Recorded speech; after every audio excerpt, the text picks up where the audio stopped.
3 years ago, Britain vowed to leave the European Union, and with no solution in sight, the prospect of leaving without a deal continues to grow. So, just what would a no-deal Brexit look like?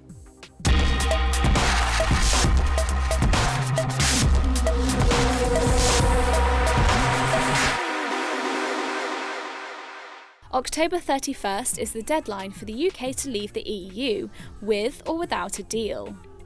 It's something most of the leading Tory contenders for PM said they're happy with. After 3 years and 2 missed deadlines, we must leave the EU on October the 31st. Frontrunner Boris Johnson says that while he's not aiming for a no-deal exit, he has reiterated that it's a vital negotiation tool that the UK can use against EU leaders to get a better deal than the one currently on the table.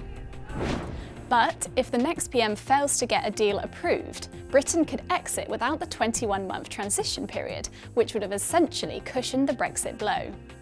Overnight, Britain would be stripped of the benefits of being in the single market and customs union, which eliminates tariffs and checks between EU members, bringing about a string of uncertainty, especially for businesses and consumers toing and froing goods and services overseas.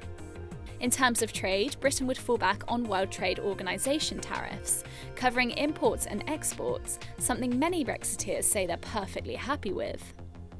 But one of the biggest uncertainties still remains with the Irish border, and what would happen to the backstop. Some no-deal supporters believe that having a technological border system as advanced as Norway and Sweden could be the answer, but so far neither government is willing to introduce border posts.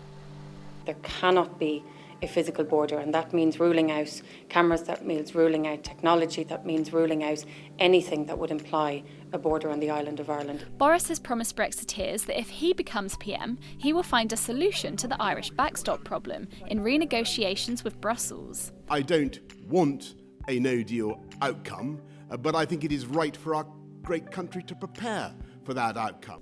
However, more talks with EU leaders could yet again set back Britain's departure date, and any delay risks shattering Johnson's promise he made to supporters during his leadership campaign launch. Yes, of course you can. If I get in, we'll come out deal or no deal on October the 31st. Brexiteers say that it would be a boost for the UK to be free from Brussels' rules, and that a no deal would give the opportunity for the UK to strike up new trade deals with other major players, including the US. Donald Trump has already said he'll offer Britain a trade deal which would blow all others out of the water. There is tremendous potential in that trade deal. I say probably 2 and even 3 times of what we're doing right now. Tremendous potential. The government has also said that they plan to eliminate import tariffs for some products coming to the UK for up to a year after a hard Brexit. This would protect Brit consumers from a shockwave of inflation to products, but expose businesses to tougher competition outside of the UK. At the moment, the UK is part of the EU's governing bodies such as the European Court of Justice and Europol, which sets out and enforces rules and regulations on things from medicines to food standards. To be a member of the EU costs Britain about £9 billion a year and is one of the main reasons why some voted out in the first place. However, leaving the EU comes at its own cost, and that's an estimated £39 billion of what's called the divorce settlement. Some no-deal supporters believe that there's a chance the UK could avoid this in a no-deal scenario. To put a tiger in the tank, to incentivise our friends, we should withhold at least half of that £39 billion until that deal is concluded. But refusing to pay could lead to political fallout. The ayes to the right, 321. The noes to the left, 278.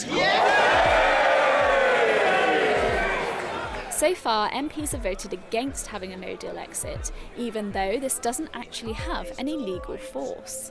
But on the other side of the Brexit divide are some MPs who insist that the disruption caused by leaving could be quickly overcome. Government ministers have also previously outlined plans for a no deal, which includes troops on the street, emergency ferries, as well as £2 billion of extra spending. So how will a no deal affect people like you and I? Well, it's likely Brits could be affected in all sorts of ways, from how much you pay for certain foods to a hike in your mobile phone's roaming charges, although some providers have already ruled this out. If you're a frequent jet setter, travelling to other EU countries could become more difficult after a hard Brexit. Border checks could be reintroduced, and you might find you'll need to apply for a special driving permit if you want to taxi about on holiday.